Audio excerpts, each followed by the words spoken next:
श्री चैतन्य उपासना मंडळ नांदेडच्या या 2026 सालामधल्या 23व्या नामस्मरण चातुर्मासामध्ये सद्ग्रंथ वाचनांतर्गत आज दिनांक 6 ऑगस्ट नामस्मरण दिन क्रमांक 13 या दिवशी श्रीमद भागवतावर त्यामधल्या एकादश स्कंदावर शांतीब्रह्म श्रीनाथ महाराजांनी निरूपित केलेलं ते श्री एकनाथी भागवत आहे. त्या एकनाथी भागवताच्या 10व्या अध्यायामधल्या 112व्या ओळीपासून आज आपण नाथांच्या आणि सद्गुरुनाथांच्या कृपेने निरूपण सेवा करणार आहोत. त्यासाठी उपस्थित सर्व माता बंधू भगिनींच्या चरणी विनम्र अभिवादन करतो आणि माझ्या नित्याच्या निरूपण सेवेला सुरुवात करतो. त्याच्यानं आपला कालचा विषय जो सुरू होता तो विषय असा होता की आत्मस्वरूप हे आपलं आपल्या जवळच असतं, पण सद्गुरूंच्या हाताने, सद्गुरूंच्या आशीर्वादाने, कृपाशीर्वादाने आपल्या जवळ नित्य बसत असलेल्या त्या आत्मारामाचं दर्शन सद्गुरूंशिवाय आपल्याला होत नाही. ते आत्मज्ञान, ते ब्रह्मज्ञान फक्त आणि फक्त या जगात सद्गुरूच देऊ शकतात. म्हणजे परमात्मा स्वरूप तो असतो नव्हे, तोच परमात्मा असतो आणि तोच ते ब्रह्मज्ञान, आत्मज्ञान आपल्याला देतो. असा काल आपला विषय सुरू होता. आणि मग स्वतः भगवंत उद्धवाला सांगतात की द्वारकेतली कथा द्वापार युगातल्या शेवटची, त्याचा कृष्णावतार संपतो आहे, त्यावेळेसची ही सगळी सज्जनो, दोन मित्रांमधला, दोन सख्यांमधला हा संवाद, एकादश स्कंद हा तो सगळा ज्ञानमय कोश, सगळा वेदांताचा विषय, मानवी जीवनातल्या सर्वश्रेष्ठ ज्ञानाचा विषय. दोन मित्र, दोन सखे ती चर्चा करतायत आणि ती सगळी संस्कृतातली एकादश स्कंदातली ही सगळी कथा शांती ब्रह्मनाथ महाराज आपल्याला सांगतायत. आणि काल आपल्याला नाथ महाराज असं सांगत होते, मी तुम्हाला काय सांगू म्हणाले की तो सद्गुरू कसा आहे म्हणाले. कालचा आपला जो विषय झाला की तो चित सुखाने, म्हणजे सच्चित आनंद मधला सत चित आणि आनंद यातला चित सुखाचा विषय फक्त त्यांनी आपल्याला सांगितला. तो सच्चित आनंदच आहे. म्हणून आपण म्हणतो ना की अनंत कोटी ब्रह्मांड नायक राजाधिराज सच्चिदानंद, म्हणजे तो कधीच संपणारा नाही. तो सुरुवातीला होता, आजही आहे आणि तो कायम राहणार. आणि कसा आहे तो, अगदी आता सोप्या इंग्रजीमध्ये त्या परमात्मा स्वरूपाचं वर्णन जे आहे, चित्त वगैरे, परमात्मा. MA फिलॉसॉफी मध्ये म्हणजे जे इंग्लिश मधून शिकतात त्यांच्यासाठी म्हणून पटकन लवकर लक्षात येत. आपल्या बऱ्याच गोष्टी मराठीतून लक्षातच आहे, शाश्वत वगैरे खूपच अवघड आहे. म्हणून परमात्मा स्वरूप म्हणजे रियालिटी, रियालिटी पेक्षाही अजून जास्त सोपा शब्द सांगू का, ऍब्सोल्यूट. की आणि अगदी म्हणजे शब्दांमध्ये बांधायचं म्हटलं तर मराठीत सांगताना इतकं कोरं, इतकं शुद्ध कोरं की त्याचं वर्णन हे असं आहे, ते तसं आहे असं सांगताच नाही. आपल्याला काय कोणती गोष्ट याच्यासारखी मग कळते, ते तसं नाहीच ना, ते तसंच आहे, त्याच्यासारखं दुसरं काहीच नाही. म्हणून त्या तत्वज्ञानाच्या भाषेमध्ये मराठीत शाश्वत आणि इंग्लिशमध्ये ऍब्सोल्यूट, परमात्मा स्वरूप म्हणजे काय तर ते ऍब्सोल्यूट आहे, बस त्याच्यासारखं तेच आहे. ते कशासारखं हे नाही, हे त्याची अनुभूतीच असते. आणि दुसरी गोष्ट, थोडा सिद्धांताचा विषय, वेदांताचा विषय, आणि खरं सांगतो तुम्हाला भारतीय वेदांत किंवा भारतीय तत्वज्ञान इतकं सोपं नाही. म्हणून तुम्हाला म्हटलं ना की पटकन तुमच्या लक्षात त्या वेदांताचं महात्म्य लक्षात यावं म्हणून पटकन सांगतो. नेहमी तीच गोष्ट सांगेल. डॉक्टर संतोष शिरोडकर जेव्हा इथे एकदा आमच्याकडे आले, त्यांचे त्या वेदांतातले गुरु प्रमोद शास्त्री त्यांना समजून सांगत होते. इथे 2 तास त्यांची वेदांताची अभ्यास सुरू होता. वृत्ती प्रभाकर नावाचा वेदांतातला ग्रंथ ते समजून घेत होते डॉक्टर शिरडकर. 2 तास मी नाही की इथे असं बसून ऐकत होतो. आम्हाला फक्त त्यातले मराठी शब्द कळत होते, बाकी काहीच कळत नव्हतं की काय सांगितलं. आणि सगळं त्यांचं 1.5-2 तासाचं अभ्यास झाल्यानंतर डॉक्टर शिरडकर प्रमोद शास्त्रींना म्हणाले की आमचा डीएम कार्डिओलॉजी हा विषय सोपा आहे वेदांत. डीएम कार्डिओलॉजीचा सिलेबस वेदांतापेक्षा बस लागतो बुद्धीचा वेदांत शिकताना. आणि हा खरं सांगतो मी तुम्हाला ग्रंथ, तर मला जेवढ्या माझ्या अल्पबुद्धीला समजला. आता कसं असतं माहिती का, जितकं वाचतो त्यातलं फार कमी, जितकं समजलेलं असतं तितकं आपण फार कमी सांगू शकतो. जितकं सांगितलं गेलं त्यातलं फार कमी आपल्यापर्यंत पोहोचतं. असं एक ज्ञानाची प्रक्रिया सामान्यपणे, बरोबर, सामान्यपणे. तसं आता माझ्या पोहऱ्यात जितके तेवढं तुमच्यापर्यंत पोहोचण्याचा सद्गुरुनाथाच्या कृपेने, माझ्याकडे तर काही विद्वत्ता नाही, हे मी तुम्हाला अगदी जाहीर करतो. आणि खरं सांगावं माणसाने, आणि नाही सांगितलं तरी लोकांना कळतं. ऐकून विषय तो नाही, तर परमात्म स्वरूपाचं ते जे आपलं वर्णन नाथ महाराज सांगितलं की तो चित्तुक सदा संपन्न आहे, शाश्वत. म्हणजे इतका आनंद असतो ना सत्पुरुषाकडे.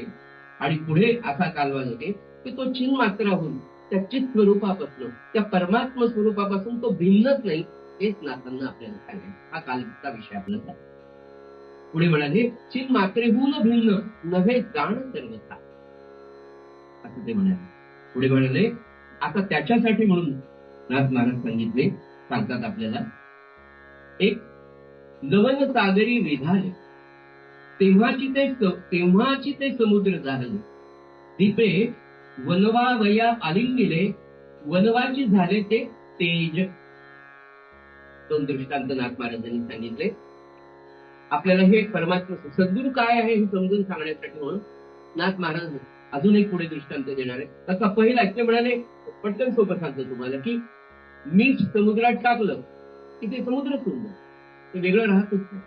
पुढे म्हणले दीप वनवावया रिधाने, वनवा दीप, दिव्यानी. आपल्या महाराजांनी काय सांगितलं, छोटा सूर्य, दीप वनवावया निघाले. पुढे म्हणाले वनवाचे झाले ते तेज. काय संतांच्या सांगण्यामध्ये सुद्धा आधी नाथ महाराज, आधी ज्ञानेश्वर माऊली झाली 13व्या शतकात. आणि ज्ञानेश्वर माऊलींनी वेगळ्या बाबतीमध्ये, म्हणजे त्यांना याच्या पुढची गोष्ट आपल्याला सांगायची, सगळं लिखाण झालं ज्ञानेश्वर माऊली, तरी काही मन शांत होईल नाही का. त्यांना वाटलं नाही आपण ज्ञानेश्वरी सांगितली, अमृतानुभव सांगितला, चांगले 65 वर्ष त्यांचं विवेचनाचा ग्रंथ झाला, सगळा तो सगळं झालं म्हणले, तरी पण माझ्या सामान्य लेकराला काहीतरी द्यायचं राहिलं असं ज्ञानेश्वर माऊलीला वाटलं. आणि मग तुम्हाला माहिती की त्यांनी 28 अभंग शेवटचे लिहिले हरिपाठ. त्या हरिपाठातल्या अभंगामध्ये ते म्हणाले, एका अभंगात म्हणतात, ते किती साम्य आहेत नाथ नंतर झालेले बरं का. ज्ञानेश्वर माऊली 13व्या शतकात, 16व्या शतकात एकनाथ महाराज, आणि त्याच्यानंतर तुकाराम महाराजांनी समर्थ समकालीन. थोडस राहिलं म्हणजे लक्षात येईल. तृण अग्नी मिळे समरसी झाले. आणि पुढे म्हणाले तैसे नामे केले जपता हरी. मोठी गंजी गवताची, एक काडी लावली सूर्याची किल्ली, एवढी मोठी 10,000 पेंड्याची गंजी लावलेली आहे शेतामध्ये, एक आगपेटीची गाडी. एवढ्या मोठ्या गंजीला क्षणामध्ये संपून टाकते. त्याच्या पुढे जाऊन माऊली म्हणाली तैसे नामे केले जपता. कितीही मोठे पापांचे डोंगर असू द्या ना, महाराज ज्ञानेश्वर माऊली म्हणाले हरिपाठात, कितीही पाप केलेलं असतो, ज्याचा अर्थ नाम ज्ञान पाप करा असं नाही बरं, पण तुला त्या पापातून मुक्त करण्याच्या जर काही साधन असेल म्हणा, तर शेवटी काय माहिती का, मानवी जीवनामध्ये पाप केले कधीतरी माणसाला पश्चाताप, कधीतरी तो सुधरावा. नवे नवे तो मनुष्य म्हणून जन्माला आल्यानंतर त्याचा उद्धार होणार आहे, म्हणजे तो सुधारणारच आहे, पण सुधारण्यासाठी त्याला काहीतरी पाहिजे. म्हणून माऊलीने सुद्धा अगदी तसंच सांगितलं की तृण अग्निमुळे समरसी झाले, एक छोटीशी काडीची गंजी सगळ्या त्या वणव्याला अग्निरूप करून टाकते, तसं जाळून टाकते, संपून टाकते. वेगळ्या संदर्भात माऊली सांगते तसं नामाच्या बाबतीमध्ये तैसे नामे केले जपता है. नामाचं स्मरण केलं, नाम घेतलं, अनेक जन्माची कोट्यावधींची पापे. तुम्हाला म्हटलं की परवाच्या दिवशी तिथे पूर्णानंद स्वामीच्या मागच्या महिन्याच्या एका प्रवचनात थोडं प्रवचन ते म्हणाले पूरे जिंदगी में सिर्फ 200-300 बार भी आपने नाम जप किया होगा तो बहुत बड़े भाग्यवान है, बहुत बड़े भाग्यवान हो गए. 2-3 बाळांनी याचा अर्थ संतांना महाराज म्हणाले ना, मी कधीच निराश होत नाही म्हणाले. त्यांनाच अधिकारी, पण त्यांच्याकडे कोणकोणत्या प्रकारचे लोक येतात म्हणलं तुम्हाला की मला गांजा देता का म्हणलं, तरी देतोच म्हणे, फक्त नाम. अशा प्रकारचे म्हणून ते म्हणजे मी दुष्टित कधी होतच नाही, मी नाराज कधी होतच नाही. त्याचं कारण असे की मला माहिती आहे हा सुधारणा त्याचा त्याचा एक काळ आहे. तसं नाथ महाराज म्हणाले की त्या दीपानी वनव्याला लागली, तो वनवा दीप तेजसारखा होऊन जातो. पुढे अजून एक उदाहरण ते म्हणाले, होका घृताची पुतळी नवता घृतापणा वेगळी, घृतरूपे रूप आली तैसी मूर्ती झाली सद्गुरूंची. त्याच्या आधीची ओळी आहे. हे 2 उदाहरणं सांगितल्यानंतर की मीठ समुद्रात टाकलं की समुद्र आणि मीठ वेगळा राहत नाही. एकदा वनवायला तो दीप लागला की तो वनवा ते दीप तेज होऊनच जातो. तसं म्हणाले एवं चिद रूपाचे ज्याची ज्ञान तो चिद्रूपची सत्य संपूर्ण गुरु ब्रह्म अभिन्न जाण ये अर्थी प्रमाण उपलब्ध. अगदी जसं त्या वणव्याप्रमाणे किंवा त्या समुद्रात टाकलेल्या मिठाच्या कण्याला समुद्र पण एका क्षणात लागतं. नाथ महाराज म्हणाले त्याप्रमाणे तो चिद्रूपची सत्य संपूर्ण. एकदा भक्त त्या सद्गुरूच्या रूपाशी, त्या परमात्मा रूपाशी जेव्हा जवळ येतो, याच्यासाठी साधना लागते, अभ्यास खूप करावा लागतो. एकदम एम्सला सुद्धा पोट्टे लागत नाही. 720 पैकी जवळपास 690च्या वर मार्क मिळाले तर एम्स दिल्लीला तर 700च होते. हे जर मानवी जीवनात आहे तर एकदम ब्रह्मज्ञान, एकदम सुखदुःख स्वरूप प्राप्त होईल असं नाही. आणि लगेच आपल्या लक्षात येते की 13व्या वर्षी तो सद्गुरू रूपाला पोहोचला. हे कसं शक्य आहे? त्याचंही उत्तर संतांनी दिलं, अनेक जन्मांची साधना असते. पुन्हा अगदी हे की या सगळ्या प्रवासामध्ये सज्जनो नम्रपणे सांगतो आणि आश्वासक आहे संत, एकदा तुम्ही गुरु केला, गुरु तुम्हाला लाभला, तुम्हाला गुरु लाभले ना की 7 जन्मामध्ये शास्त्र सांगते जास्तीत जास्त 7 जन्मामध्ये तुम्हाला त्या पदाला तो पोहोचवतो. या अत्यंतिक विश्वासावर आपल्याला जीवन, आपल्याला ते मिळवायचं आहे. आणि ते मिळेल का? निश्चित मिळेल. याचं कारण काय? आपण खूप आहे पतित आहोत, पण तो पतित पावन नाही. आणि त्याला त्या पतित पावन बिरुदाची लाज त्याला राखायची, आपल्यामुळे नाही, आपल्या प्रयत्नांमुळे नाही, पण त्याच्या मोठेपणामुळे 100% आपण करून जाणार. फक्त महाराज म्हणाले ना, मी सांगतो तेवढं तुम्ही करा, माझी आज्ञा करा. नाथ महाराज म्हणतात की अहो त्या तव चद्रूपाचे ज्याची ज्ञान तो सद्रूपची सत्य संपूर्ण. एकदा त्या चित स्वरूपाचं ज्ञान झालं की तो परमात्मा स्वरूप, तो चित स्वरूपच झालेला आहे. आणि याचं उत्तम उदाहरण मी तुम्हाला सांगतो की ब्रह्मानंद महाराज म्हणाले, मला त्यांनी त्यांच्यासारखं केलं. हे ब्रह्मानंद महाराज सांगतात. त्याच्या पुढे जाऊन 1932 साली आणि 1960 साली जेव्हा ब्रह्मचैतन्य महाराज वाणीरूप आविष्कारामध्ये केरड्याला आले, पांडुरंग वैभाग करा, रामानंद महाराजांनी देह ठेवलेलं, तेव्हा ते म्हणाले की मी आणि माझे पांडुरंग वेगळे नाही. इतकंच कशाला मी सांगू तुम्हाला, सद्गुरू रामानंद महाराज देहात असताना 1925 साल डिसेंबर 1925 साल. रामानंद महाराज देहात नाही. वाणीरूप महाराजांनी देह ठेवून बरोबर 12 वर्ष झाले. मला सांगायचं काय, चिद्रूप जास्ती समाधान तो माफ करा, तो चिद्रूपाचे जास्ती ज्ञान तो चिद्रूपची सत्य संपूर्ण. हे मला तुम्हाला सांगण्यासाठी हा दाखला देणं गरजेचं. रामानंद महाराज समोर आहेत.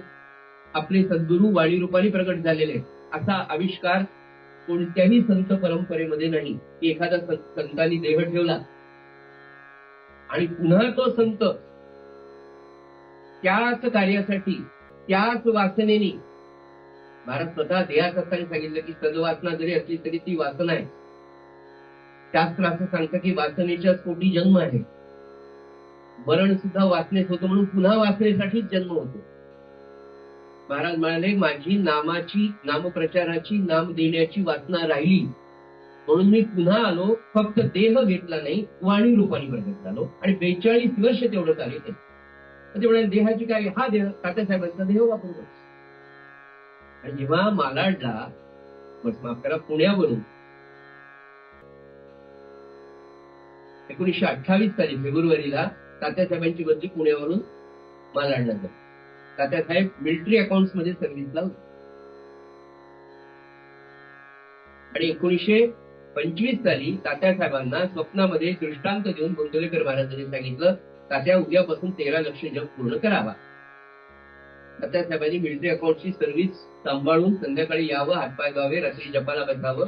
13 लक्ष जप पूर्ण झाला आणि अचानक एके दिवशी त्यांच्या मुखातनं ब्रह्मचैतन्य महाराज बोलायला लागले. हा आविष्कार सत्य लाखो लोकांनी पाहिलेला आहे. मुंबई, पुणे, दिल्ली, कलकत्ता. देवाणीरूप महाराज जेव्हा तात्यासाहेबांची 1928 साली बदली झाली पुण्याहून मुंबईला, रामानंद महाराजांना ते म्हणाले की बुवा, रामानंद महाराजांना थोरले महाराज पांडुरंग बुवा म्हणायचे प्रेमाने. तेवढ्या पांडुरंग बुवा आपल्यासाठी घर पाहा म्हणून रामानंद महाराज मालाडला आले. तिथे त्यांनी थोरल्या महाराजांसाठी, वाणीरूप महाराजांसाठी स्वतः 7,000 रुपयाची, त्या काळी 1928 7,000 रुपये म्हणजे आजचे कमीत कमी 70 लाख, 7 कोटी काय असेल त्याच्याशी काही घेणं नाही. पण तेवढा खर्च सद्गुरूंसाठी कोणी खर्च केला? ज्याच्याकडे इस्टेट नाही, ज्याला पगार नाही, ज्याच्याकडे शेतीवाडी नाही, जो स्वतः रामदासी आहे आणि जो स्वतः भिक्षा मागतो, अशा भिक्षेकरी शिष्यानी सद्गुरूंसाठी ती जागा विकत घेतली. आणि ती जागा विकत घेण्यासाठी म्हणून पुण्यावरून नमस्कार करून रामानंद महाराज मुंबईला गेले. ते मुंबईला गेल्यानंतर त्यांच्याविषयी जे वाणीरूप महाराज बोलले ते वाक्य काय की मी आणि माझा पांडुरंग बुवा वेगळे नाहीत. बरं, याचं कारण काय झालं? विषय असा निघाला की रामानंद महाराजांनी ज्यांना अनुग्रह दिला ते रामदास तांबे तिथे होते. आणि काहीतरी रामदास तांबेंना प्रापंचिक संकट आलं म्हणा किंवा एक अडचण आली म्हणून ते आपल्या सद्गुरूंकडे, रामानंद महाराजांकडे तिथेच मालाडला विचारायला गेले. त्या क्षणी रामानंद महाराज म्हणले, अरे आता मला कोणताही प्रश्न विचारायचा नाही, तू भाग्यवान आहेस की माझे सद्गुरू इथे वाणी रूपाने आले.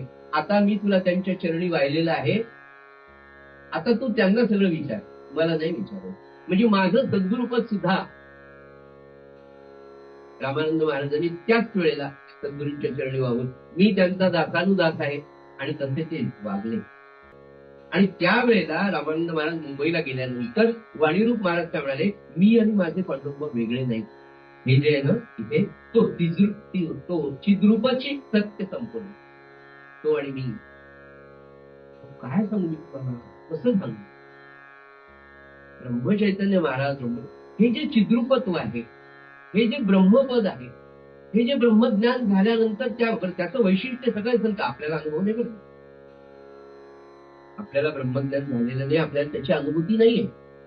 पण ज्यांना ज्यांना ज्या थोरा मोठ्यांकडनं, ज्या संतांच्या मुखातनं, ज्या अनेक सत्पुरुषांच्या, अनेक उत्कृष्ट नामसाधकांच्या मुखातनं जे ऐकायला मिळालं ते तुमच्यापर्यंत मी पोहोचलं. ते काय म्हणाले, ब्रह्मज्ञान किंवा ब्रह्मज्ञान प्राप्त झाल्यावर मी ब्रह्म आहे ही जाण झाल्यावर सुद्धा ते म्हणाले ब्रह्म कसं आहे ते कळून न कळल्यासारखं. आता काय कळणार आहे? हे फक्त शब्दांचे खेळ आहे, काहीतरी समजावून. कारण हे सगळं अतिंद्रिय आहे, हे शब्दांच्या पलीकडचं आहे. हे तुमच्या माझ्या बुद्धीच्या आणि कल्पनेच्या बाहेरचं ज्ञान आहे. हे कसं सांगणार? असं कोण सांगतंय? थोर मोठे. काही प्रश्न आपला तर काहीच प्रश्न नाही. जेवढं कळलं तेवढं तुमच्यापर्यंत पोहोचण्याचं. आणि यातनं सगळ्यात पुन्हा मी काय सांगितलं, हे सगळं कशासाठी शिकायचं की शेवटी नाथ महाराज असं होता तुमच्या माझे महाराज. आपल्याला जे पाहायचं ना हे कसं सत्य आहे आपल्या सद्गुरूंकडे पाहिल्यावर लक्षात येईल. आपल्या महाराष्ट्रातल्या नवे नवे सकल संतांच्या जीवनचरित्राकडे की ते कसं करतात हो आपल्या त्याला. मी म्हटलं तुम्हाला सद्गुरूच एक असा आहे की जो आपली खुर्ची नव्हे, आपलं सत्ता, आपली जागा आत्मस्वरूपच देऊन टाकतो ना. मग काय असं कोणीतरी देईल का? नाही, कलेक्टर आहे, त्याचा मुलगा एकुलता आहे की तो फार नवसान झाला म्हणून कलेक्टर त्याच्या पोराला कलेक्टर करू शकत नाही. माझ्या जागेवर बाई म्हणून बसवू शकत नाही. कितीही प्रेम असेल किती असलं. पण इथे मात्र या परमार्थामध्ये मात्र सद्गुरू आपल्या सच्छिष्याला आपल्या जागेवर बसवतो, आपल्या सारखं करतो. इथे म्हणाले ब्रह्मानंद महाराज की मला महाराजांनी त्यांच्यासारखं केलं. आणि इथे ब्रह्मचैतन्य महाराज सांगतात आणि मी आणि पांडुरंग वेगळे नाही. आणि एकदा तर असा विषय निघाला तर तेव्हा ते म्हणाले की मी पांडुरंग आणि प्रल्हाद वेगळे. मला सांगायचं काय असतं की ते ब्रह्मत्व, ते ब्रह्मज्ञान प्राप्त झाल्यानंतरची त्या सत्शिष्याची आणि त्या सद्गुरूंची अवस्था. पुढे म्हणाले आणि मग ते म्हणाले की जशी घृताची म्हणजे तुपाची बाहुली केली तर त्या बाहुलीपणाचा जो आकार आहे तो सगळा तुपाचाच आहे. ही आणि बाहुली तूप ती काही वेगळेच नाहीये ना. तसं तो ब्रह्म आणि तो साधक किंवा तो सत्पुरुष, तो संत महात्मा वेगळा नसतो. आणि जेव्हा ते वेगळे नसतात ते जेव्हा कसे सांगतील मी हाय म्हणून. ब्रह्म झाला तो कसं म्हणून मी ब्रह्म झालो. आणि त्याच्यासाठीच ती अवस्था आहे ना ती कशी आहे. मी म्हणतो तुम्हाला की कैरी कैरी म्हणे मला आंबा पाहायचा. कैरी म्हणे मला आंबा झालेलं पाहिजे. त्या राखण करणारा होता त्याला ती कैरी अशी मस्त मोठी थोडं थांब अजून मोठं अजून ती पूर्ण झाली. ती म्हणे मला आंबा व्हायचं दाखव. तो म्हणत तसं नाही होणार थोडं थांब. बर मग तो शेतकरी काय करतो तो म्हणतो थोडे दिवस थांबते का मी सांगतो सांग मी सांगेल तसं वागशील का. हो मी सांगितलं तसं करशील. मग आता पहिल्यांदा शांत राहा. ओके आता मी सांगतो तसं शांत पडून नाही. बर मग त्या शेतकऱ्याने तो कैरी घेतली गवतामध्ये घातली आणि तिने सांगितलं की मी जोपर्यंत गवत काढत नाही तोपर्यंत तू यायचं. 10 दिवस त्याने गवताच्या खाली कैरीला ठेवले. तिचा आंबा झाला. आंबा झाला हे पाहायला कैरी राहिलीच नाही.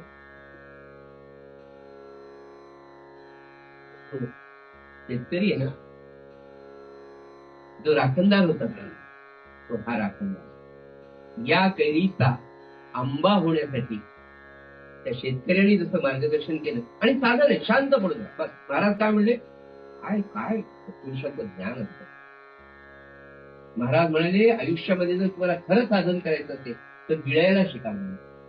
आपण गिळतो खरं गिळायचं म्हणजे अपमान गिळायला शिका. येणाऱ्या प्रतिकूल परिस्थितीला सहन करायचं शिका. त्यातून तुम्ही जे तयार व्हाल म्हणून गिळायला शिका. आणि काय तयार तुम्हाला म्हणजे समर्थ सद्गुरू प्रल्हाद महाराजांच्या समोर परमात्म स्वरूप असलेल्या माणसांसमोर त्यांची निंदा केली. तो कीर्तनकार आला त्याला म्हणजे तुम्ही काही करा आणि यांची निंदा करून यांना एकदा रागवून दाखवा. कीर्तनकार आला महाराजांच्याकडे रात्री जेवला. महाराजांनी छान आपल्यापैकीची व्यवस्था केली. लाऊडस्पीकरची व्यवस्था केली. त्या कीर्तनकाराने कीर्तन सुरू केलं. महाराज समोर बसले. महाराज त्याच्याकडे असे पाहू लागले आणि त्यांनी काय ढोंगी बसले आशे बसले काय काय बोलला मला आता आपल्या सद्गुरूंविषयी आपण बोलू नये पण न बोलावं ते सगळं महाराजांविषयी बोलला. महाराज बसत ते ऐकत होते. दुसऱ्या रात्री पुन्हा जेवण झालं. त्यांची व्यवस्था केली. दुसऱ्या दिवशी सकाळी निघाल्यावर त्यांना वस्त्र प्रावरण आणि दक्षिणा पाकिटामध्ये घालून हात जोडून महाराजांनी नमस्कार केला आणि तुम्ही काल कीर्तन सुंदर केलं म्हणाले. मला माझ्या दोषांची जाणीव झाली. आता मी तसा वागणार नाही. बरोबर आहे. मला तुम्ही जागं केलं म्हणाले आणि त्यांच्या पायावर डोकं ठेवलं महाराजांनी नम्रपणे आणि प्रामाणिकपणे कोशाळला होतं. काय गिळणं असं आपल्याला घरच्यांनी बोलले तरी सहज होत नाही. किती अहम आता मी माझ्या किती अहम असल्यामुळे किती राग मला काय मला सांग. अरे बाबा महाराज म्हणाले अहंकार इतका इतका सूक्ष्म आहे ना, मला राग येत नाही हे सुद्धा जोराने सांगतात.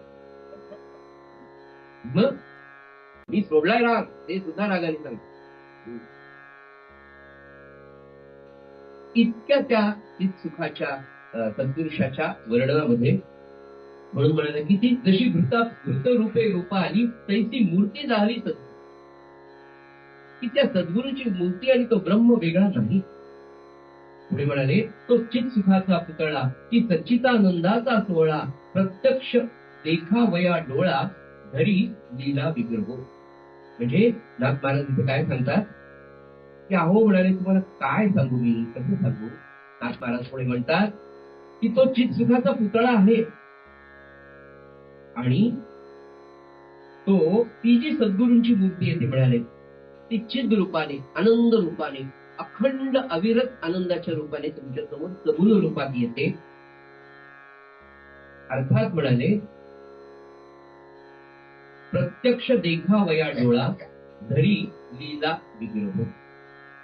म्हणजे तो चित सुखाचा पुतळा, तो प्रत्यक्ष ब्रह्म असलेला तो परमात्मा, ते ब्रह्म, नाथ महाराज म्हणाले लीला करून आपल्याला सगुणामध्ये त्या सच्चितानंदाचा सोहळा पाहता यावा तुमच्या माझ्यासारख्याला. नवे नवे त्याला स्वतःला सुद्धा त्याला तसं पाहता येत नाही ना, म्हणून तो मानवी देह धारण करून तुमच्या माझ्यासाठी येतो. कशासाठी तर हा चित्तुखाचा आनंद. आणि मला खरं सांगा आज लाखो लोक आर्थिक परिस्थिती शारीरिक परिस्थिती अत्यंत बिघडलेली असताना सुद्धा लाखो लोक वारीला जातात. कोणता आनंद मिळतो? तो जो आनंद आहे. तुम्ही आम्ही उपासनेला येतो, काकड आरतीला येतो, नामाला येतो, त्या 1.5 तासात त्या 2 तासामध्ये त्या 13 तासांमध्ये कितीतरी वेळ खरोखर आपल्याला विसरून जातो. आणि तो जो आनंदाचा सोहळा उपभोगतो आपण, तो खरंच बाजारात कुठे मिळतो का? किती शॉपिंग करा तुम्ही, कपडे आणले, भांडे आणले, काही वस्तू आणल्या, त्याचा आनंद तास 2 तास 4 दिवस 8 दिवस, गाडी आणली एकदा फिरून आणली संपली.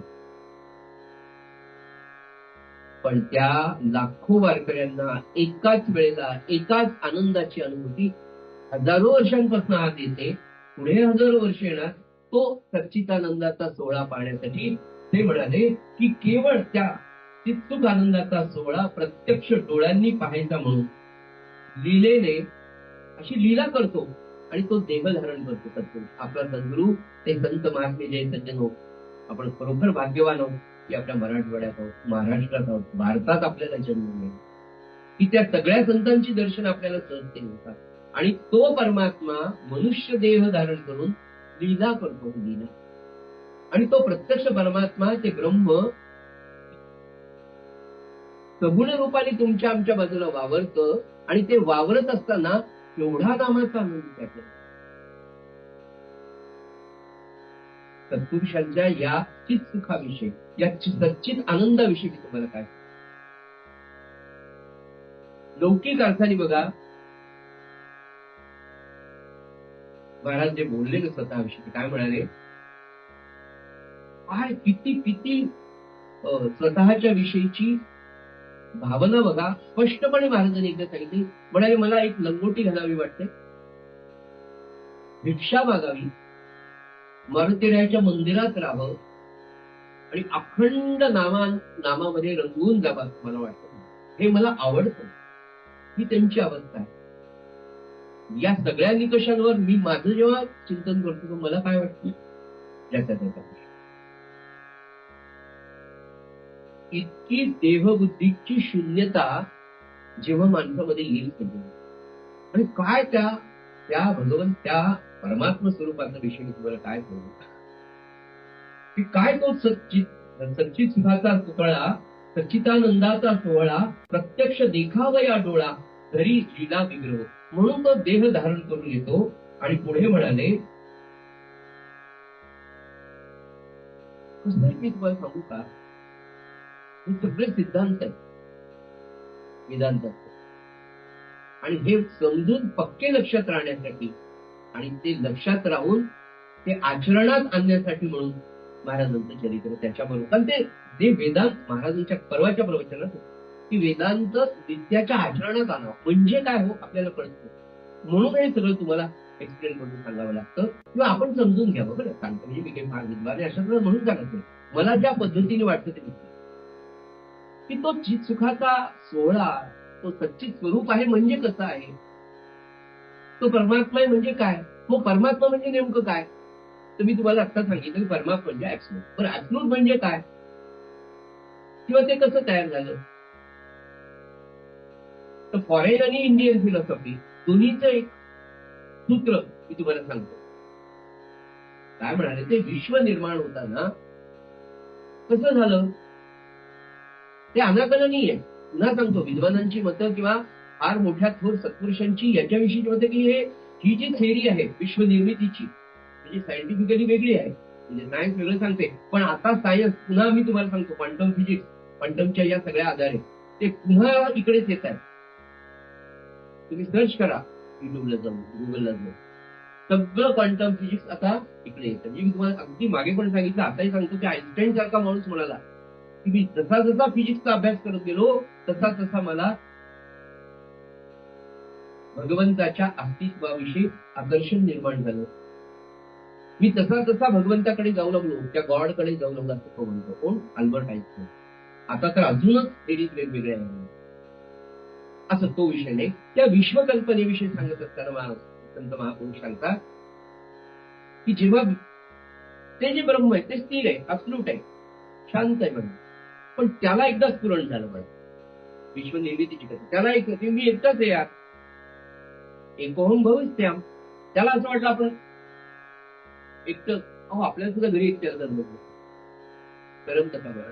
त्याचं कारण काय आपण त्याचे अंश म्हणून ती वृत्ती आपली तो मूळ आनंदाचा गाभा आहे आनंद घन आहे तो स्थिर बसला होता पण त्याला असं वाटलं की अरे आपण एकटे आणि मग त्या ब्रह्माला संकल्प निर्माण झाला की काहीतरी करावं.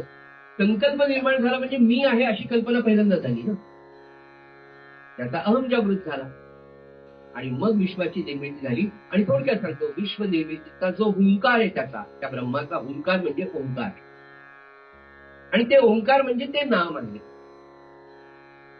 अशी त्याची थेरी सांगितली. म्हणजे मला फक्त एकच गोष्ट आहे की ते जे परब्रह्म स्वरूप किंवा ब्रह्म ज्याला म्हणतात ते म्हणजे काय तर ते नाम आहे. बरं मग आता तुम्ही म्हणाल हे नाम आणि हा देह आणि हा ब्रह्म एकत्र कसं असेल. 2-3 उदाहरणं अगदी घडलेली आत्ताची या काळात. मंगळकर महाराज देहात असताना काय सांगू तुम्हाला महाराज देहात होते आणि महाराजांकडे मी म्हटलं तुम्हाला वेगवेगळ्या प्रकारची माणसं कायम राहायची. एक कुटुंबाचं होतं अतिशय दारिद्र्य ते सर्वस्वी महाराजांवर अवलंबून होते पूर्ण कुटुंब. काय करणार दारिद्र्य फार कठीण असतं. मृत्यू यावा असं वाटतं त्यावेळेला पण दारिद्र्य ते सर्वस्वी अवलंबून महाराजांवर असलेलं कुटुंब त्या बाई ज्या होत्या त्यांचं नाव होतं काशीबाई. फार सात्विक बाई आणि सगळं कुटुंब महाराजांच्या आश्रयाला त्यांच्या जवळच राहायचं. त्या बाई सात्विक महाराजांवर खूप श्रद्धा आणि आपण महाराजांकडे राहतो फुकट अन्नक्षय नको म्हणून सगळ्या गोंधळ्यातल्या स्वयंपाकाची सेवा त्या रोज करायच्या.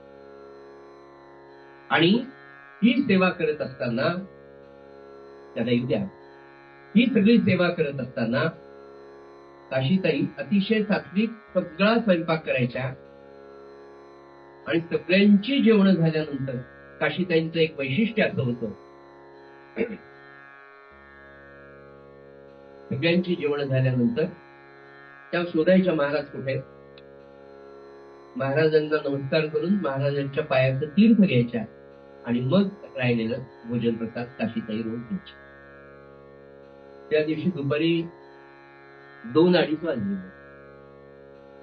आणि महाराज आता जो रामानंद महाराजांचा घाट आहे तो ओढा त्या ओढ्यावर महाराज स्नान झाले. आता यांचा स्वयंपाक वगैरे झाला सगळ्यांची जेवण झाली म्हणून काशीताई शोधत शोधत महाराजांना त्या ओढ्यावर गेल्या. महाराज स्नान करून बाहेर आलेले होते ओढ्यावर 2-3 शिष्य त्यांच्याबरोबर आणि काय महाराजांना वाटलं मला सांगायचं की तो चित्सुख आनंद ते ब्रह्म आहे मग ते ब्रह्म आपल्याला आपल्या भाषेत समजण्यासाठी किंवा आपल्याला त्याची अनुभूती येण्यासाठी, मी आता तुम्हाला सांगितलं की ज्या सगळ्या थेरीज सांगितल्या जातात ब्रह्माच्या भारतीय तत्वज्ञानामध्ये किंवा आता इंडियन कॉलेज चाललेली नवीन सायन्स फिलॉसॉफीचे सुद्धा जे सांगतात की तो विश्व निर्मितीच्या वेळेचा जो हुंकार आहे त्या ब्रह्माचा, तो हुंकार म्हणजे ओंकार आहे. ते नाम आहे, त्या ओंकारालाच नाम म्हणतात. मला ते तुम्हाला सांगत असताना त्या काशीबाई नमस्काराला आल्या, महाराजांनी त्यांचे दिले आणि एकदम महाराजांना काय वाटले कळले, काशीबाई तुम्हाला नाम कसं घ्यायचं दाखवू का म्हणून. त्या म्हणल्या हो महाराज दाखवा. नमस्कार केला. म्हणजे माझ्या छातीला कान लाव म्हणजे माझ्या, आणि काशीताईने महाराजांच्या छातीला कान लावला. त्रयोदशाक्षरी मंत्र महाराजांच्या छातीमधनं अंतःकरणातनं काशीबाई ऐकला, डोळ्यात पाणी आलं, नमस्कार केला. हे ब्रह्म प्रत्यक्ष नामावतार सगुण रूपामध्ये सज्जन. पण हे आताच झालं का? केवळ गोंदवलेकर महाराजांच्या बरोबरच झालं का? महाराजांचे दुसरे शिष्य होते डॉक्टर पूर्तकोटी, ज्यांना 1890 मध्ये वॉशिंग्टन युनिव्हर्सिटीने ज्यांच्या गीतेवरच्या प्रबंधाला डॉक्टरेट दिली कर्नाटकात. डॉक्टर ज्याला महाराजांनी महाभागवत अशी पदवी दिली की ते उत्कृष्ट भागवत सांगत, त्यांचा भागवताचा उत्तम अभ्यास होता. म्हणून ते डॉक्टर पूर्तकोटी त्याला महाभागवत म्हणत. त्या महाभागवताच्या त्यांनी महाराजांचा अनुग्रह घेतला. 9 वर्ष त्यांनी महाराजांची सेवा केली. 9 वर्ष देहात गोंदवले. म्हणजे आपल्याला सद्गुरूंच्या सेवेत लवकर जाग यावी म्हणून ते गोंदवल्याच्या महाराजांच्या घराच्या टीनावर खाली पाणी टाकून झोपायचे की आपल्याला अडीचला जाग यावी. आपला अन्निक व्हायच्या गुण महाराजांच्या दाराशी ते उभे राहायचे. महाराज तेव्हा त्या पूर्तकोटींना त्यांनी एवढं नाम घेतलं, 9 वर्ष सेवा केली. एकदा त्यांच्या भगिनी होत्या, दादा त्यांच्या पाठीला तेल सोडून पाठ होती.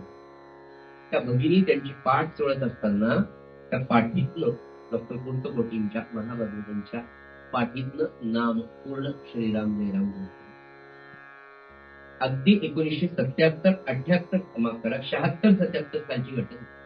परमपूज्य समर्थ गुरु प्रल्हाद महाराज इंदोरला गेले. पंडित रामनारायण शास्त्री नावाचे फार मोठे आयुर्वेदाचार्य होते, त्यांच्याकडे तब्येत जास्त आहे. हे पंडित रामनारायण शास्त्री मध्य प्रदेश RSSचे केंद्र संचालक होते, मुख्य होते. त्यांचा व्यक्तिगत आयुष्यातला असं की रोज सुंदरकांडाचा पाठ झाल्याशिवाय ते भोजन प्रसाद घ्यायचे. उत्कृष्ट साधक, अत्यंत विद्वान, आयुर्वेदाचार्य, अतिशय सदाचार जीवन जगणारे रामनारायण शास्त्रींकडे जेव्हा महाराजांनी बोलवलं, त्यांची महाराजांची प्रकृती दाखवायची म्हणून रामनारायण शास्त्री आले. त्यांनी महाराजांची नाडी पाहिली आणि त्यांनी कान लावला.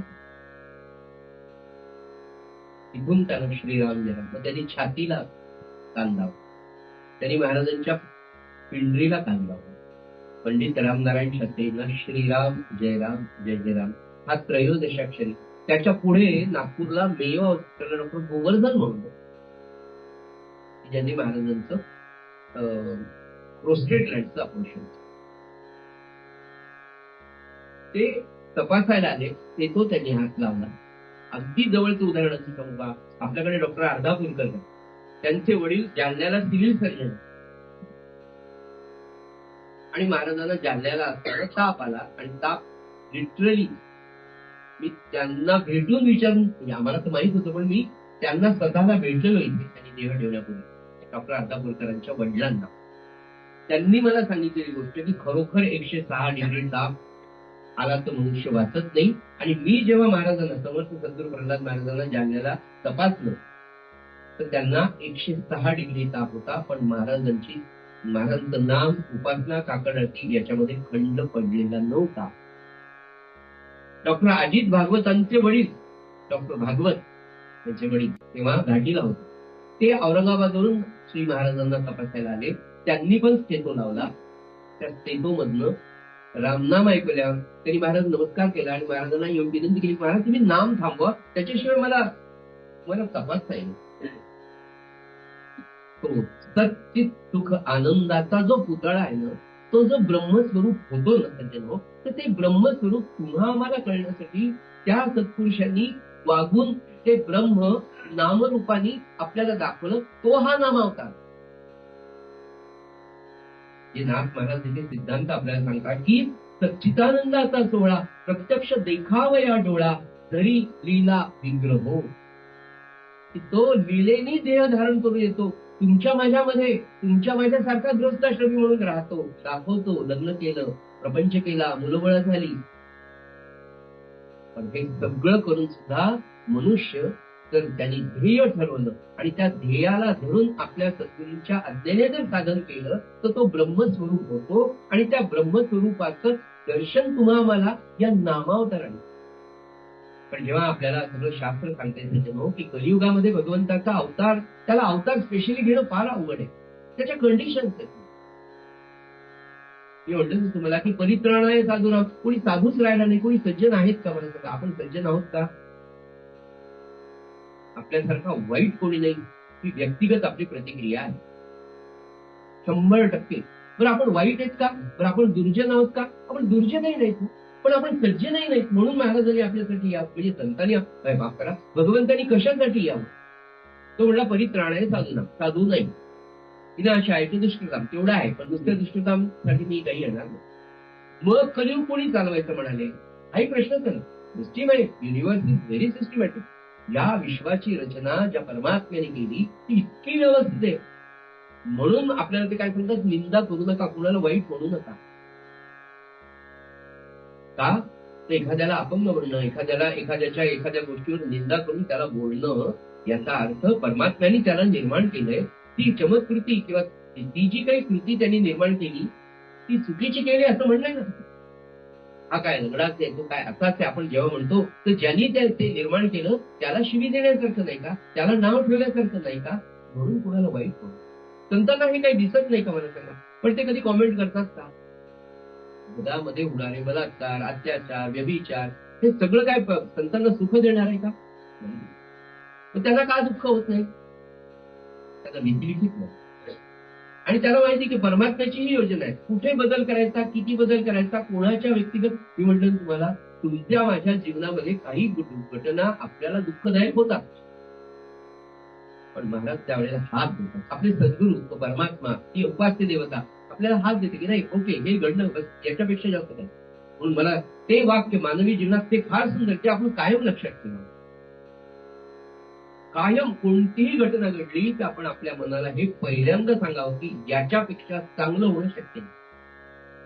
आपल्या नियर अँड डिअर पर्सनचा मृत्यू जरी झाला ना तरी हे लक्षात ठेवा की नाही, हे होण्यात काहीतरी कल्याण आहे. याच्यापेक्षा हाल त्या व्यक्तीचे जास्त होणं शक्य नव्हतं. किंवा विधिलिखिताप्रमाणे त्याचं या भूमंडलावरचं कार्य संपलंय, त्याचा माझा संबंध एवढाच होता म्हणून तो आज नाही. प्रत्येकाच्या गडामध्ये ही घटना घडते, पण त्या व्यक्तीचा आणि आपला जो ऋणानुबंध आहे तेवढे क्षणच नाही का? करता संचिताचे भोग निमिष सुद्धा नाही. एक पापणी सुद्धा ओढून एकदा संपलं ना की तो परमात्मा तुम्हाला ठेवत नाही का? कोणी असो, राजा असो, रंग. मृत्यू न देखे राजा, मृत्यू न देखे रंग. स्पष्ट समर्थाने त्या मृत्यूच्या समर्थामध्ये सांगितलं. मग हे सगळं समजून त्याच्यासाठी आपला विषय मूळ असा की तो सच्चित सुख, तो ब्रह्म आहे, तो ब्रह्म जाणतो, तो ब्रह्मच असतो. हे कसं? ते ब्रह्म म्हणजे ओंकार, आणि ते ओंकार म्हणजे नाम, आणि त्या नामाचा अवतार कोणी असेल तर हा संत महात्मा, हा सद्गुरू. इतकं सुंदर वर्णन करण्यासाठी आपल्याला सांगितलं की कुठे कुठे शंकेला जागाच नाही. आता पुढची जी ओवी आहे ती फार सुंदर. पुढे म्हणाले, वा खरंच ऐका बरं, त्याची होवावया भेटी पाहिजे ती भाग्याची या कोटी, हे बोलणे बरी दिसे दिठी तैसी गोठी ते नाही. जन्म असा संत महात्मा मिळण्यासाठी कोटी कोटी लाखांचा शब्द आहे बरं. पाहिजे ती भाग्याची या कोटी, ज्याचं कोटी भाग्य आहे त्याला सद्गुरू मिळतो किंवा सद्गुरूंकडे जावं वाटतं, सद्गुरू असावा असं वाटतं, त्या मार्गावर चालावं. मुमुक्षूची अवस्था जी आहे ती इथून सुरू. आणि ज्यांना, आणि पुढे म्हणाले की असं समजू नका की सहज बोलता बोलता तो दृष्टीला पडेल. इतकं सोपं नाही. संतांचं दर्शन, सद्गुरूंची भेट, संत आणि सद्गुरू म्हणत असताना सद्गुरू माझे सद्गुरू तुमच्यासाठी, संत तुमचे सद्गुरू माझ्यासाठी, संत महात्मे सद्गुरू हे एकाच समर्थन की तो ब्रह्मज्ञानी. पुन्हा समर्थांचा दाखला देऊन सांगतो की ब्रह्मज्ञानी सद्गुरू नाही. तर मग सद्गुरूंच्या याच्यामध्ये मी काही त्याच्यावर फार भाष्य करत नाही. त्याचं कारण आपण कशाला बोलावं, समर्थांचंच आपण सगळ्यांनी ऐकावं. तर तुम्ही अवश्य पहा. तिथे म्हणे एका दिवसात 30 सद्गुरू मिळतील म्हणे, असे सद्गुरू बाजारात आहे, असं समर्थांनी 17व्या शतकात सांगितलं.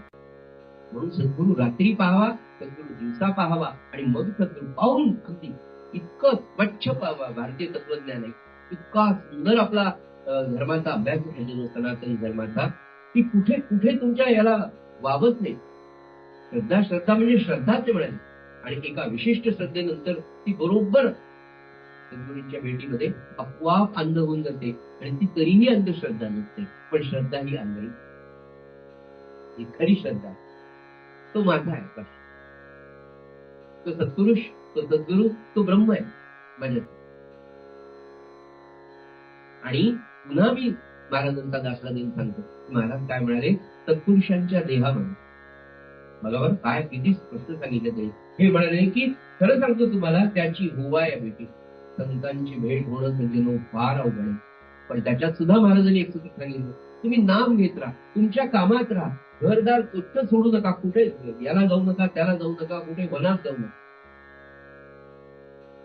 कुठे वनांतरात जायची गरज नाही. फक्त तुम्ही मनापासून नाम घ्या. तो संत महात्मा तुम्हाला दोंडाळी ती पडेल घरी. कारण ते महाराजांचं आश्वासन आहे की हिमालयातले साधू तुमच्या घरी येऊन तुम्हाला दर्शन देतील. इतकं तुम्ही मनापासून नाम घ्या, फक्त नाम घ्या. हुवा वया त्याची भेटी पाहिजेच भाग्याची या पोटी. खूप भाग्य, कोट्यावधी जन्मांचं पुण्य असल्याशिवाय संत मिळत नाही. आणि भगवंताची खरी कृपा म्हणजे भगवंताचं नाम मुखात नाही. ज्यांच्या मुखात नाम आहे त्यांनी 100% जिंकलेले. फक्त असं आहे तिथून मुक्त्याचा आज गेला आता संपलं, उद्या सकाळपर्यंत पुन्हा नाही. महाराज म्हणाले एक माळ घरी, त्यांनी सांगितलं एक माळ, उद्यापर्यंत नामांचा माझा संबंध नाही असं.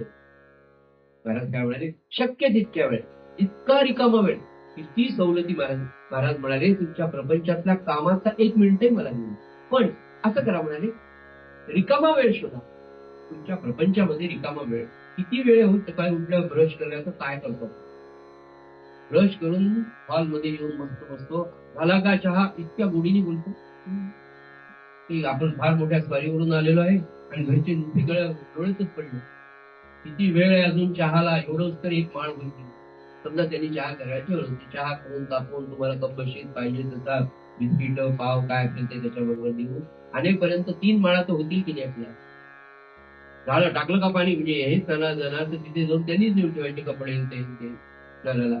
आपण आपलं सांगत नाही, पण ते पाणी गरम होईल तिथपर्यंत जायचं तर 3 माळा पुन्हा होतील की. रिकामा वेळ, रिकामा. महाराज काय म्हणाले, तुमच्या प्रपंचाचा वेळ, तुमच्या कर्तव्याला चुकू नका. महाराजांना ते कधी, महाराज काय सांगतात, संत महात्म्याचं सांगणं, माझ्या माणसाने अत्यंत दक्षतेने प्रपंच करावा. माझ्या माणसाने प्रपंचामध्ये हेळसाट केलेली मला आवडणार नाही. त्याचा दक्षतेचा प्रपंच असावा. दक्षतेचा प्रपंच म्हणजे काय, प्रपंच करावा नेटका म्हणजे काय, की खरा नेटकेपणा हा आहे की मी कशासाठी जन्माला आलो, किती वेळ माझ्याकडे, आणि माझ्याकडे किती साधन सामुग्री ही त्यांनी दिलेली साधन सामुग्री सुद्धा मी व्यवस्थितपणे, म्हणजे मी म्हटलं तुम्हाला की संतांची एकच गोष्ट की रामानंद महाराजांच्या दर्शनाला जेव्हा लोक यायचे तेव्हा संतांचं दर्शन घेताना फळ, पैसे, धान्य ज्याला जे शक्य आहे तसं दर्शन घेऊन याचं एक शास्त्र. पण जो कोणी यायचा त्यावेळेला 1 रुपया 4 आणे 8 आणे रामानंद 1930च्या पूर्वीचा काळ दिसला. तर महाराजांना नमस्कार करताना ते ठेवायचे नमस्कार करत. मालाडला महाराज आले होते द्वारकेचं दर्शन घेऊन, प्रल्हाद महाराज सेवेमध्ये. आणि द्वारकेवरून जेव्हा रामानंद महाराजांनी त्यांच्या पत्नी परत आले तेव्हा द्वारकेला जाताना रामानंद महाराजांनी आपली पत्नी कृष्णा माऊली म्हणजे ज्या आनंद सागरांची कन्या तिला सांगितलं की आपल्या घरात जेवढं काही आहे, आपल्या घरात जेवढं काही आहे, मला सांगा काय होतं रामानंद महाराजांकडे? सर्व्हिस नाही, शेती नाही, उद्योगधंदा नाही. उद्योगधंदा एकच, सद्गुरूंनी सांगितलेली सेवा आणि नाम. याच्यावर काय मिळणार आहे? तरी म्हणले लग्नात आलेले सगळे वस्त्र, प्रावरण, जरीच्या साड्या, घरातले भांडे कुंडे जे काही आले होते लग्नात, ते सगळे घेऊन चला आपल्याला द्वारकेला जायचं. सगळं घेऊन गेल्यानंतर अंगातली काळी पोत फक्त रोज असलेली जेवढी, बाकी जेवढं काही सोनं आलं होतं ते सगळं द्वारकेला दान करून टाकलं गोमती नदीच्या तीरावर. अंगावर कृष्णा माऊलींच्या पातळ होत आणि रामानंद महाराजांच्या अंगावर एक चांगलं धोतर आणि उपरण होत. सगळं वाटून झालेलं आहे. सौभाग्याचं लेणं म्हणून ते एक काळी पोत होती, 2 छोटे डोसे. रामानंद महाराजांनी स्वतःच्या अंगावरचं धोत्र आणि उपरण काढून एक छोटं उपरण स्वतः नेसलं आणि स्वतःच धोतर कृष्णाबाईंना दिलं. म्हणाले तुमच्या अंगावरचं पात्र सुद्धा आपल्याला दान करायचं, त्याऐवजी तुम्ही माझं धोतर नेता. एवढं दान करून आल्यानंतर मुंबईला जेव्हा मालाडला आले ते, तेव्हा सद्गुरू प्रल्हाद महाराजांना असं वाटलं की आपल्या सद्गुरूंच्या अंगावर धोतर नाही. रामासमोर 10-20 रुपये आलेले आणि रामानंद महाराज एवढेच म्हणाले की रामाच्या नैवेद्याला थोडा चिवडा घेऊन या. कारण सोहळ्यामध्ये दुसरं काहीच चालू शकत नव्हतं. मालाडच्या बाहेर एक संगीत चिवडा, त्या कंपनीचं नाव होतं, नुसत्या मुरमुऱ्यांचा चिवडा मिळायचा, तो सोहळ्यामध्ये चालायचा म्हणून तेवढा घेऊन या म्हणजे रामाच्या नैवेद्याला, म्हणजे त्याला नैवेद्य दाखवून 2-2 घास पाऊन पाणी. तेव्हा प्रल्हाद महाराजांच्या मनामध्ये असं आलं की यांचे धोतर नाही, एक 4 रुपयाला एक धोतर येत होतं, एक धोतर जोडी 4 रुपयाला यायची. म्हणून सद्गुरू प्रल्हाद महाराजांनी रामानंद महाराजांनी चिवडा आणायला सांगितलं म्हणून त्या रामासमोरच्या 1 रुपया चिवड्यासाठी आणि 4 रुपये काय घेतल्या, 4 रुपये महाराजांना धोतर आणण्यासाठी म्हणून घातले. तर रामानंद महाराजांनी त्याच्याकडे लक्ष दिलं.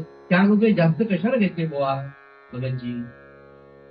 हात जोडून म्हणाले आपल्या अंगावर धोतर नाही, आपल्याला जालन्याला जायचे, रेल्वेचा प्रवास आहे, आपल्यासाठी एखादं धोतर आणावं. रामानंद महाराज म्हणाले लोक रामासमोर जे पैसे वाहतात ते रामकार्यासाठी असतात, आपल्या वस्तू प्रावरणासाठी आपल्याला ते देत नाही. ते 4 रुपये तिथेच ठेवावे. मी सांगितलं तेवढा संगीत चिवडा ते आपल्याला संसारात वापरता येतं का मला सांग?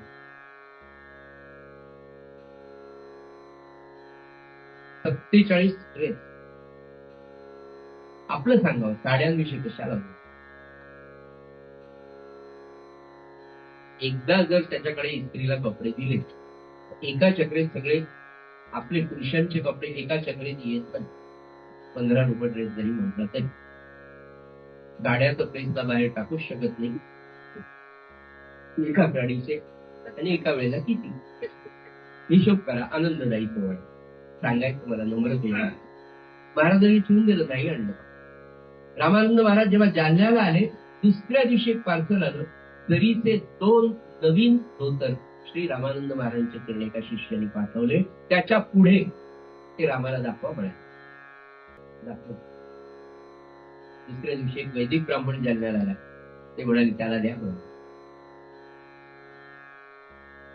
एवढं जरी आपल्याला नाही साधलं, पण दिलेला पैसा, दिलेली साधन सामुग्री त्यांची आहे, तर त्यांना आवडेल अशी. दारिद्र्यात राहूच नका महाराज.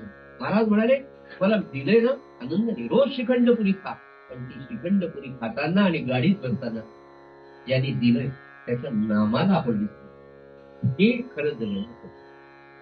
उभा वया त्याची भेटी, संपूर्ण अखंड चिंतनात सज्जन आपल्याला ठेवण्याचा हकीचा अभ्यास आहे. मी काही माझी विद्वत्ता दाखवण्यासाठी नाक मागवत आपल्याला सांगायचं नाही, पण एक सेवा की आपण इतके दिवस रोज 13 तास जातो, सारखा जप सुद्धा एखाद्या वेळेला कंटाळा लावू शकतो. नित्य थोडं जर ऐकत घेतलं, यातलं एखादं वाक्य उद्या आपल्याला 3-13 तासाच्या जपामध्ये जर लक्षात ठेवून त्याच्यावर चिंतन करता आलं, किंवा महाराज म्हणाले ना की नामाला स्वतःची चव, त्याच्यामध्ये आपली गोडी घालावी लागते. मग ही गोडी कशी घालायची आपण? तर सद्गुरूंच्या चिंतन. मग महाराज काय म्हणाले, नाम घेताना सद्गुरूंच्या लीलांचं चिंतन करावं. रामरायाचं चिंतन करावं. मग ते चिंतन कसं असावं? तर हे की अरे कृष्णाबाईंनी सांगितल्याबरोबर साडी नेसावी. त्या रामानंद महाराजांच्या ओव्या चरित्रामध्ये ओवी आहे. की आपल्या घरच्यांना जर आपण सांगितलं की अगं स्वाशी झाली एखादं ब्लाऊज पीस काढते का 4 वेळा सगळं कपाट पाहिजे की त्यातला कोणता ब्लाऊज पीस द्यायचा. आता त्या पोथीमध्ये माझं काही. पण ही प्रवृत्ती आहे. कधी आपल्याला असं होईल की सगळं द्यावं. जुन्या काळी इतकं छान होतं बाळा. मोठं कुटुंब असायचं. वहिनींना साडी आली तर ननंदबाई तुम्ही घडी मोडा. आता घडी मोडायचं वाक्य तुम्ही प्रत्येकाने सांगा आपल्या घरात कधी ऐकायला मिळालं का? अहो मित्र असेल तर आम्ही अरे माझा शर्ट तू घाल तुझा शर्ट तू घाल शिकत असतानाची गोष्ट. अरे घाल ना माझा शर्ट. आता कमीपणा वाटतो. तुझा शर्ट मी तुझा टॉवेल मी. अहो 5 लेकरं झाल्या कशाचे 5 टॉवेल आले हो? टॉवेल तर नव्हतेच. आईचे जुने पातळ जे त्याचा चांगला कपडा फाडून तोच प्रत्येकाचा टॉवेल. ती आनंद होता. एका गोधडीवर सगळ्यांनी आनंदाने. आता बेडरूम वेगळ्या झाल्या. बाथरूम सुद्धा वेगळी. नाही हा किड्स बाथरूम नाही अडल्ट बाथरूम वगैरे असं.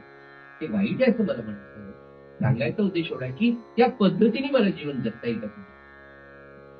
म्हणून ते म्हणेल त्याची गोवावा या भेटी आणि त्याची खरी भेट म्हणजे महाराज म्हणाले की सत्पुरुषांची देहातल्या संगतीपेक्षा त्यांच्या विचारांची त्यांच्या संस्कारांची संगत नित्य जीवनामध्ये जर राहिली फार आनंद आहे. म्हणजे नाथ महाराजांसारखा सत्पुरुष सांगतो की कोटी कोटी भाग्य असल्याशिवाय संतांचं दर्शन होत नाही. संतांची भेट होत नाही. सहजासहजी त्यांची भेट होईल हे लक्षात घेऊ बरं असं नाथांसारखा सत्पुरुष सांगतो.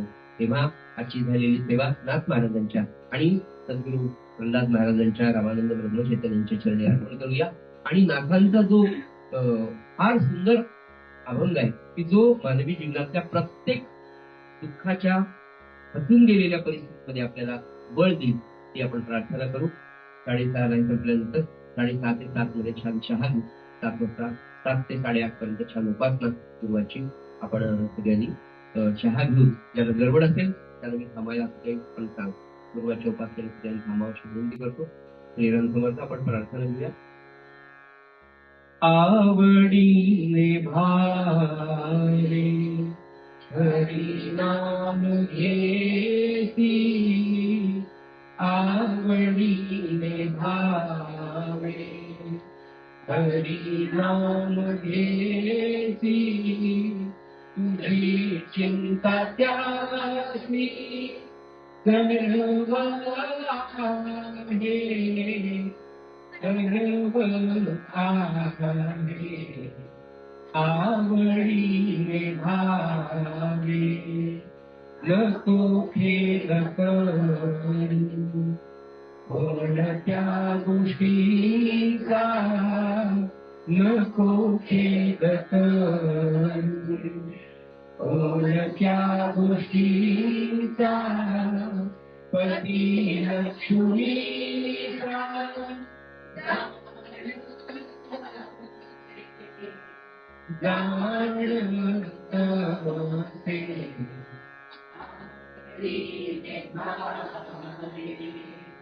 सकल जीवांचा घडी तो सांभाळ सकल जीवांचा घडी तो सांभाळ तुझ मुख ऐसे नाही ऐसे नाही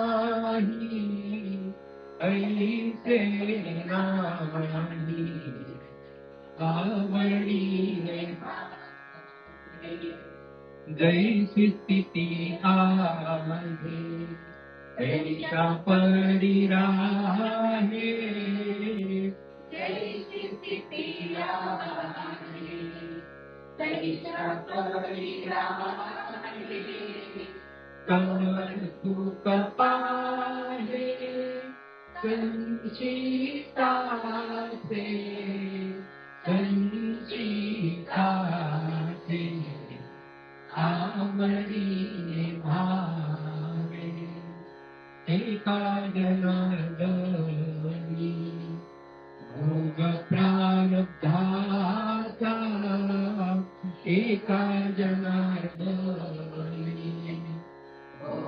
प्रारब्धाचा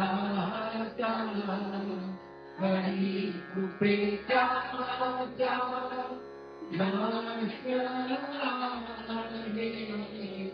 नाश आहे, नाश आहे.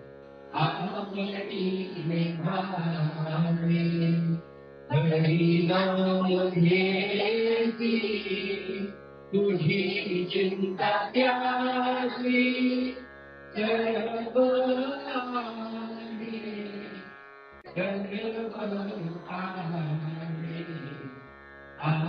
आवडीने भावे, आवडीने भावे, आवडीने भावे. सद्गुरुनाथ